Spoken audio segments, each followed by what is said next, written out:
What's up, everybody? Welcome to the round 20 preview. Carlton St Kilda.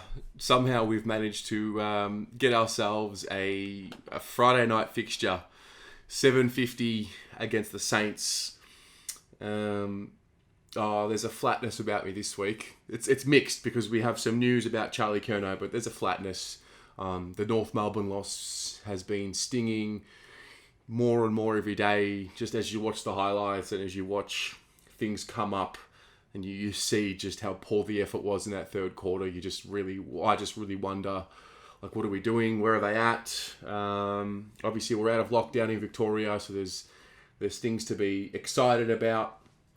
But you know, it's just disappointing because of what was at stake. To the credit of the club, there were no press conferences. There was very minimal action on the social media channels, and that's the way I think it should have been.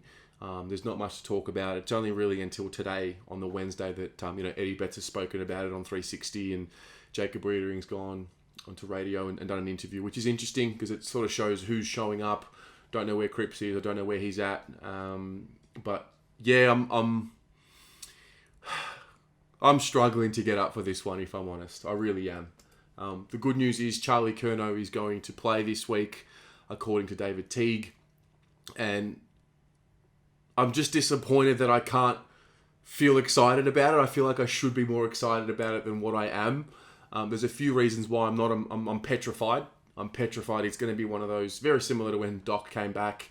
Every contest, you just have your heart in your mouth. We know how Charlie plays the game. He likes to leap at the footy and whatnot. And we know how we like to kick the ball inside 50, up high. No real precision to the way we kick the ball to him. And so I'm a little mindful. Is he really ready to play? I'm sure they wouldn't risk him. I'm just mindful of, I know that David Teague said a few weeks ago that, when he played his first, match simulation or scratch match, David Teague said, he'll get through. He got through 70% and he'll be selected based on form. I don't really know what his form was in the previous week.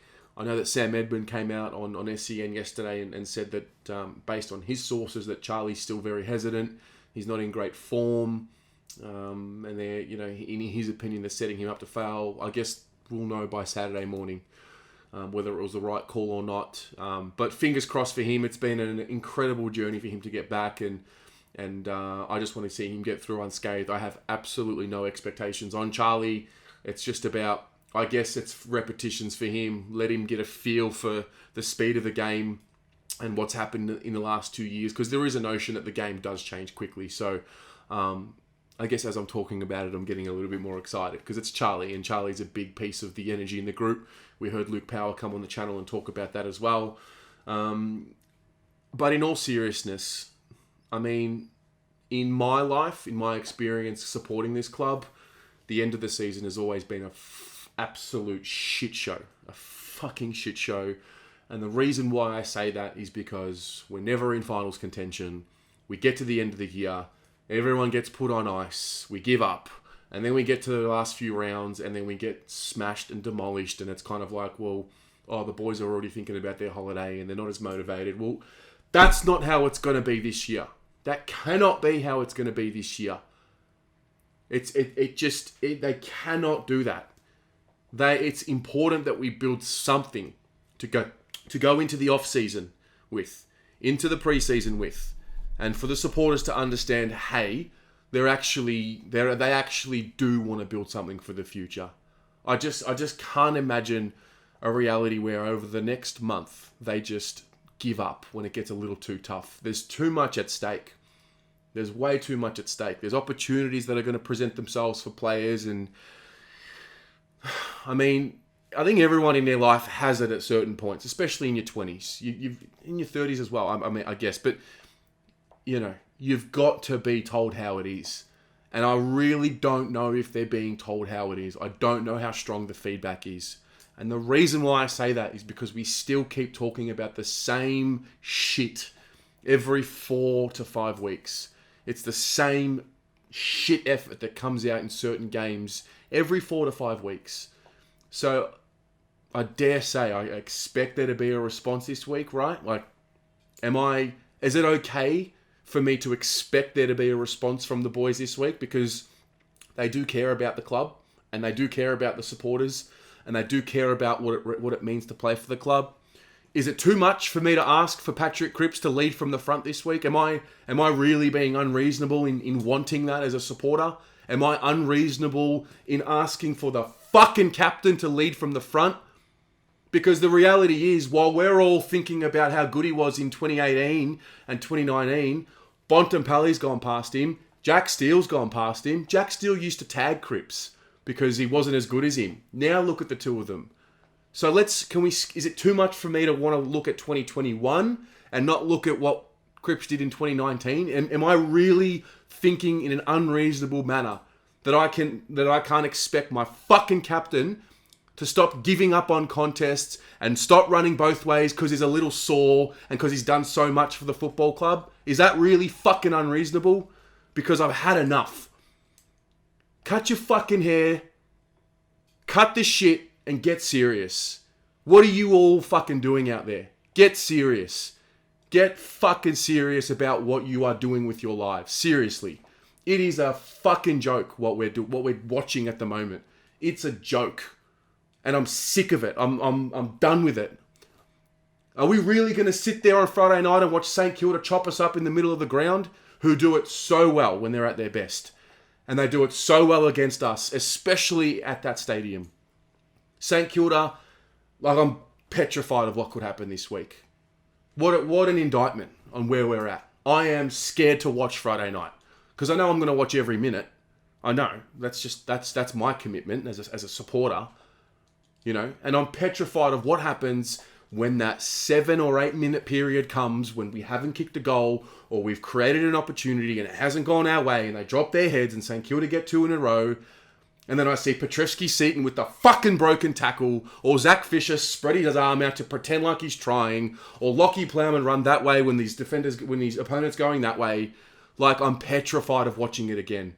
I'm petrified of watching St Kilda run the ball into goal, just like North Melbourne did.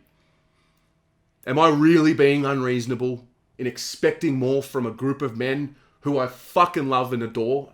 Is that really unreasonable for me to expect more from these people? Because it's at the point where it's like, do they care? What are we watching? We're going to find... I think you find out exactly what you need to know about the group when the things are not going their way. When the season is dead. You find out who plays for passion and who plays just because they're an AFL footballer.